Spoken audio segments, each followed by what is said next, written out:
এটা কাশ্মীর না, আমরা কাশ্মীর আটকে দিয়েছি, কলকাতায় তো আমরা চামড়া গুটিয়ে দেবো, খালি সময়ের অপেক্ষা। দেশকে চালাবো, ছোটা মানুষ জানে না।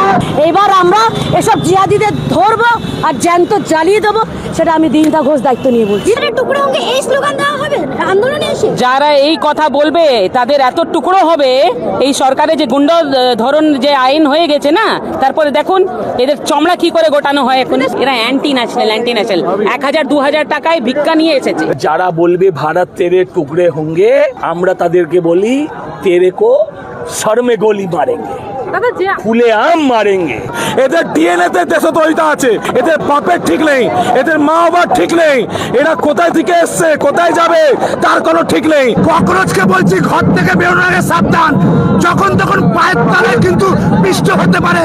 তাই আজকে তো ট্রেলার দেখালাম, এরপর পুরো বই দেখাবো। তোরা আদি 800 হোস না, আমরাও ঠিক আছি, খপ করে ধরে খেয়ে নেবো। এটা দিল্লির যন্তর মন্তর না, এটা কলকাতা।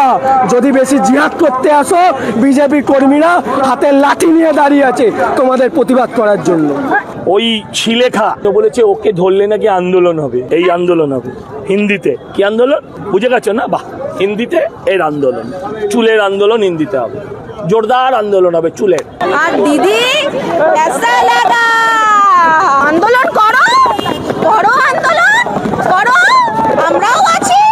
জাতীয় পতাকা যারা অবমাননা করবে তাদেরকে আমি ধিক্কার জানাই, তাদের মুখে থুতু। দেশ বিরোধী কোন অপশাসন পশ্চিমবঙ্গ হোক আর ভারতবর্ষে চলতে দেব না, দেব না, দেব না। भारत का बच्चा बोल रहा है अभी तुम 100 अफजल पैदा करेंगे, उन 100 को मारेंगे। तो जिस घर से अफजल निकलेगा उस घर में जाके मारेंगे, जिस कोने में अफजल रहेगा उस कोने में जाके मारेंगे। जय श्री राम। ছাত্র ছাত্রী পশ্চিমবঙ্গতে এই ধরনের হয় না, এরা সব মাদ্রাসার প্রোডাক্ট আছে, সেই জন্য হিজাব পরে করতে হলো।